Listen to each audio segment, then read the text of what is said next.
Hello అండి, welcome back to my channel. మీతో ముచ్చటించి దాదాపు 10 రోజుల పైన అయిపోయింది.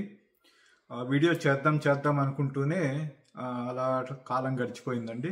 అయితే ఈరోజు వచ్చేటప్పటికి మనము టెలిస్కోప్లో ఐపీసెస్ రకాలు చూద్దాము. ఐపీసెస్లు ఎన్ని రకాలు ఉన్నాయి, ఆ తర్వాత మనం ఏ రకం కొనుక్కుంటే మనం ఏం చూడొచ్చు, అలాగే నా దగ్గర ఉన్న ఐపీస్ కలెక్షన్స్ ఏది ఎందుకు కొన్నాను వాటి గురించి స్థూలంగా మనం మాట్లాడుకుందామండి. ఓకే, వీడియోలోకి వెళ్ళిపోదాం.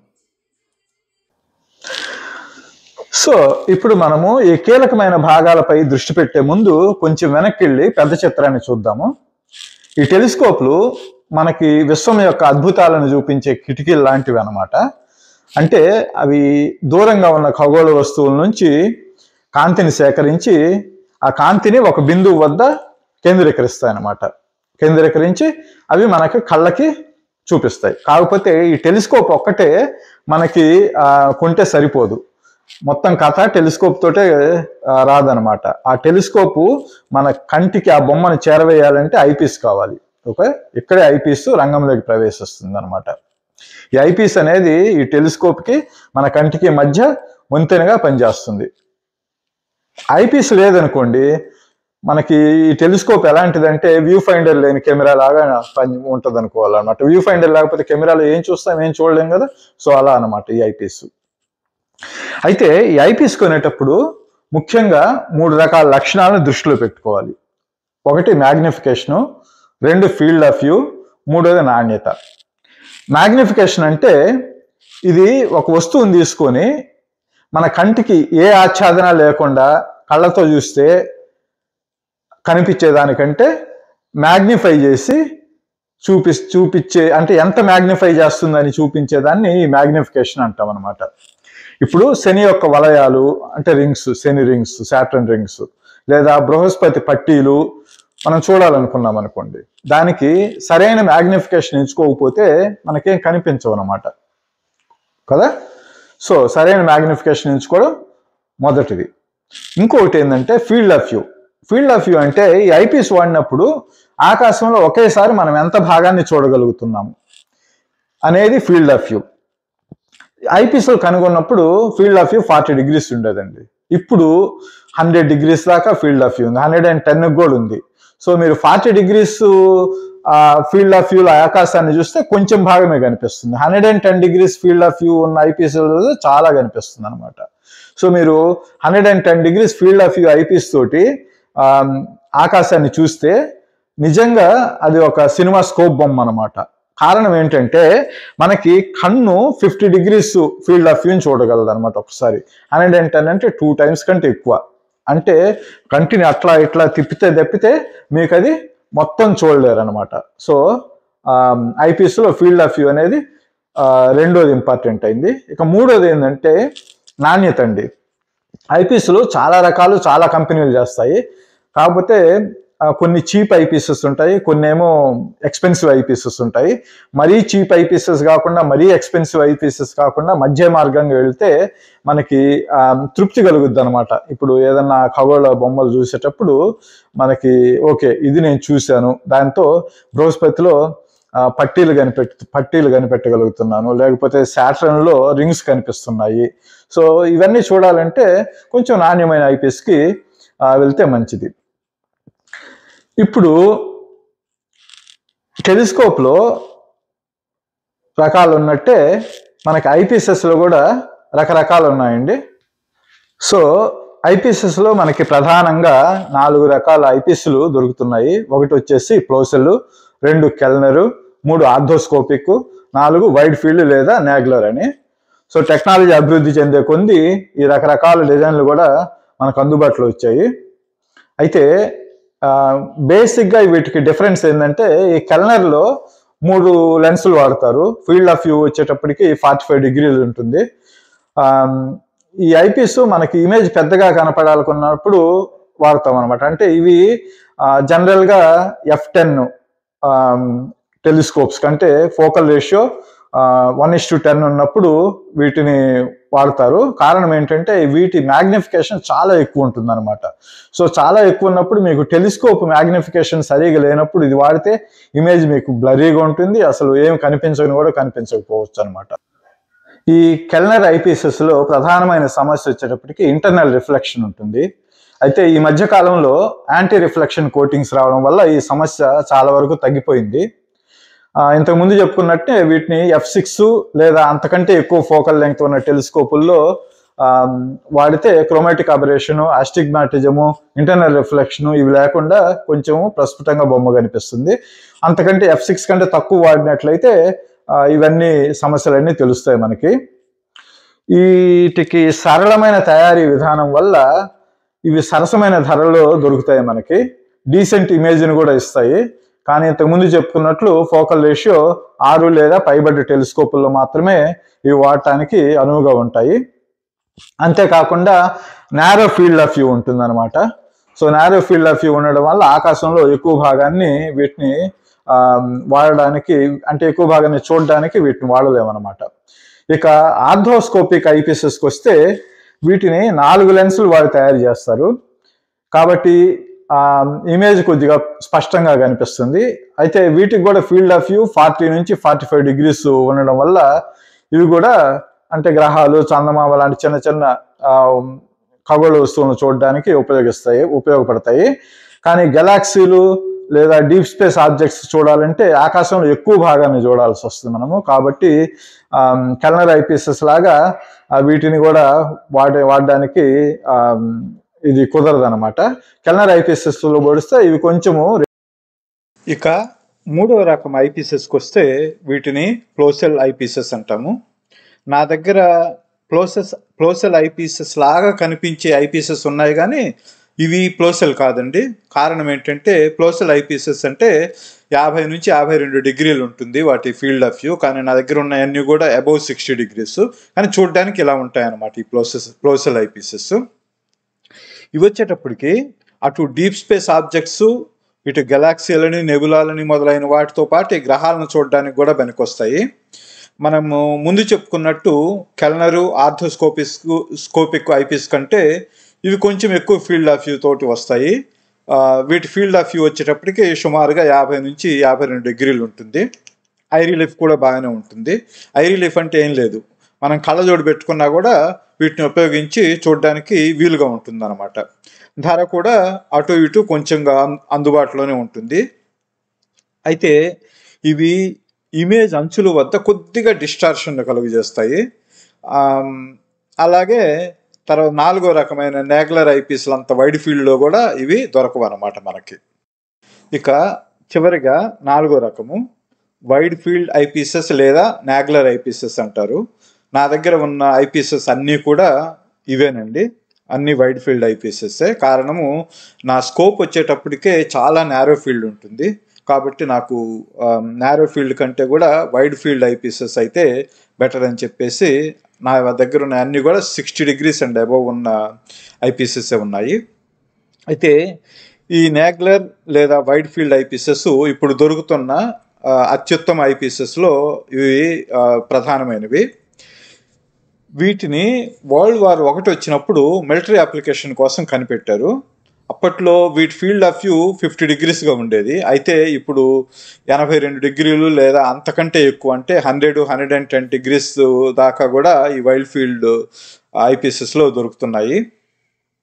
ఇందులో 6 నుంచి 8 లెన్సులు వాడతారు కాబట్టి ధర కూడా బాగా ఎక్కువగానే ఉంటుంది.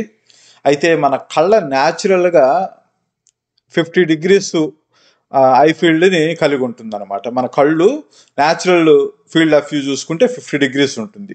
సో ఇప్పుడు మనము 82 డిగ్రీస్ లేదా 100 డిగ్రీస్ ఐపీస్ వాడి చూసినప్పుడు ఎలా ఉంటుందో ఒకసారి ఊహించుకోండి. ఇది సినిమా స్కోప్ బొమ్మ చూపిస్తుంది అనమాట. ఒకసారి మనం చందమామను చూడాలనుకుంటే మీ కన్ను మొత్తం అటు నుంచి ఇటు తిప్పితే కానీ మొత్తం ఫీల్డ్ ఆఫ్ వ్యూ మీకు కనిపించదు అనమాట. సో అందుకని ఇవి అత్యుత్తమ ఐపీసెస్ అని చెప్పుకోవచ్చు.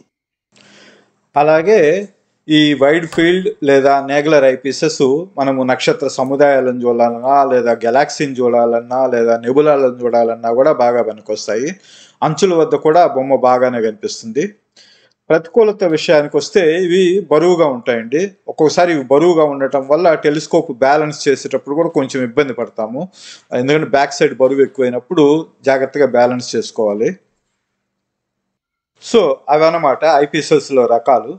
కాబట్టి మనం ఐపీస్ కొనేటప్పుడు గుర్తుంచుకోవాల్సినవి, మనం గ్రహాలు చూడాలనుకుంటున్నామా లేదా వైడర్ ఆబ్జెక్ట్స్ చూడాలనుకుంటున్నామా అనేది ముందుగా చూసుకోవాలి. తర్వాత ఫీల్డ్ ఆఫ్ వ్యూ ఎంత ఉండాలి, ఎంత ఫోకల్ లెంగ్త్ కావాలి, అంటే ఇమేజ్ని ఎంత పెద్దగా చేసి చూపించాలనేది దృష్టిలో పెట్టుకోవాలి. లో పవర్ ఐపీసెస్ అంటే నాలాంటి 11 inch f10 టెలిస్కోపులలో 30 mm focal length పైన ఉంటే లో పవర్ అనుకోవచ్చు. 19 mm నుండి 30 mm దాకా ఫోకల్ లెంగ్త్ ఉంటే మధ్యస్థ ఐపీస్ అనుకోవచ్చు. 15 mm కంటే తక్కువ ఉంటే హై పవర్ ఐపీసెస్ అనుకోవచ్చు అనమాట.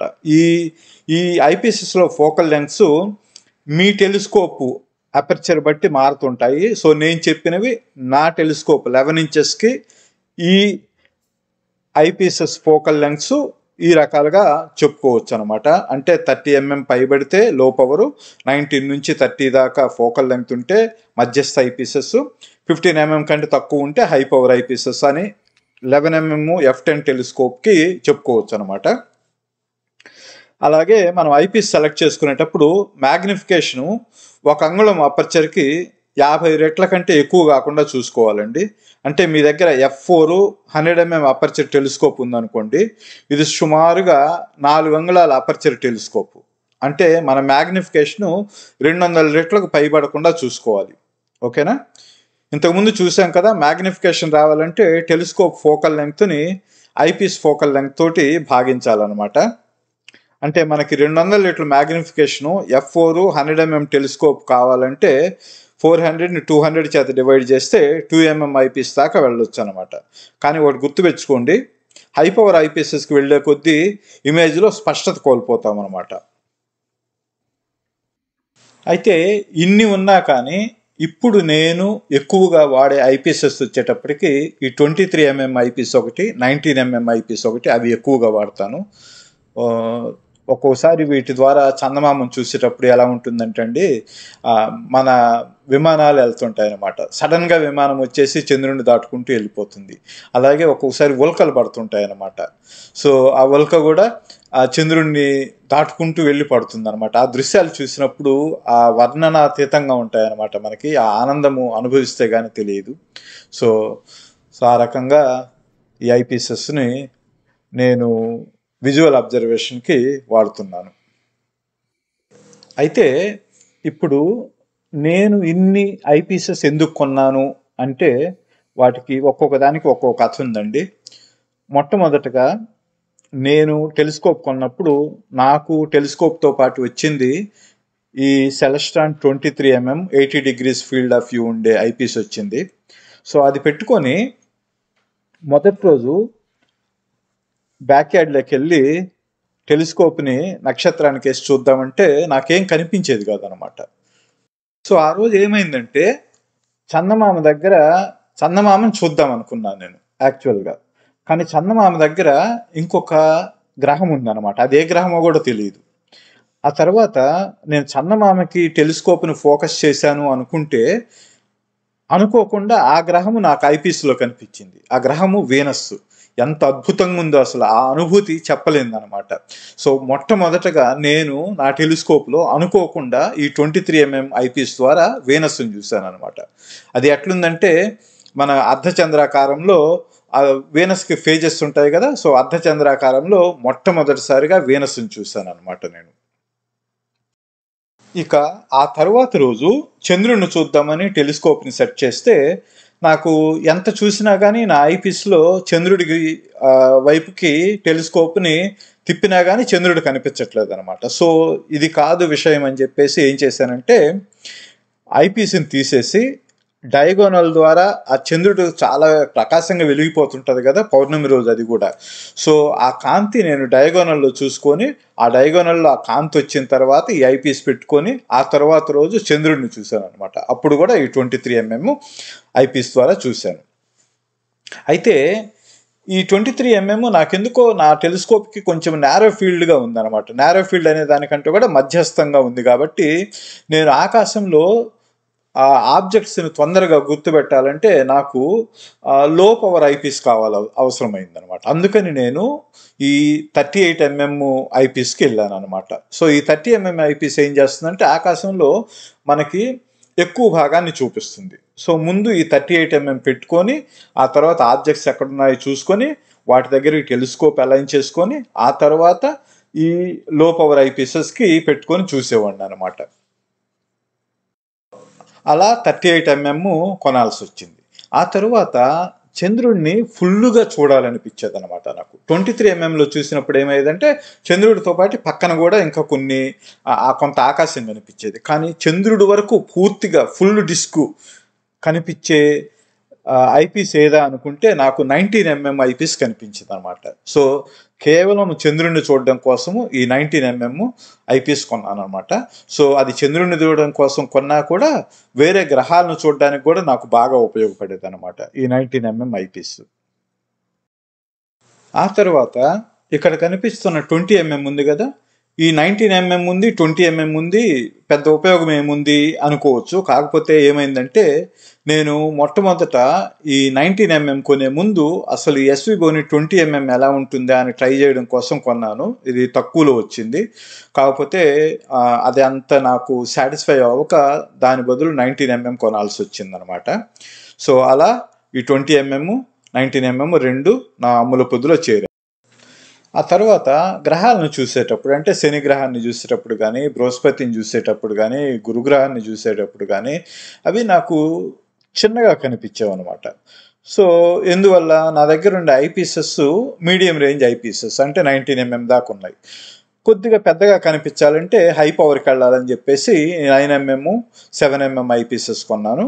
సో ఆ 9mm ఐపీసెస్ 7mm ఐపీసెస్ కొన్నా కూడా ఇంకా పెద్దగా కనిపించాలంటే మనకి ఇక్కడ కనిపిస్తున్నాయి కదా, ఇవి రెండు కొన్నాను. ఇవేంటంటే వీటిని బార్లో లెన్సెస్ అంటారండి. సో ఇవి వీటిలో కూడా పవర్ ఉంటుంది. 2x అని 3x అని. అంటే ఇవి మనకి కనిపించేది దానికంటే కదా 2x అంటే 2 రెట్లు పెద్దగా చేసి చూపిస్తుంది, 3x అంటే 3 రెట్లు పెద్దగా చేసి చూపిస్తుంది. సో ఆ రకంగా ఈ బార్లో లెన్సెస్ కొన్నాను. సో ఈ బార్లో లెన్సెస్ ఈ హై పవర్ ఐపీసెస్ వాడి చూడాలంటే మనకి సీయింగ్ అంటే మనకి ఆకాశము చాలా నిర్మలంగా ఉంటే కానీ బ్లరీ ఇమేజ్ కాకుండా కనిపిస్తుంది. ఒకవేళ ఆకాశం నిర్మలంగా లేకుండా అట్మాస్ఫియర్ టర్బులెన్స్ ఉంటే మనకి చాలా బ్లరీగా కనిపిస్తుంది ఇమేజెస్. సో ఆ రకంగా ఈ బార్లో లెన్సెస్ కొన్నాను అనమాట. అవండి ఈరోజు టెలిస్కోపు ఐపీసెస్ యొక్క ముచ్చట్లు. మరో వీడియోతో మరోసారి కలుసుకుందాము. అంతవరకు ఉంటానండి. Bye bye.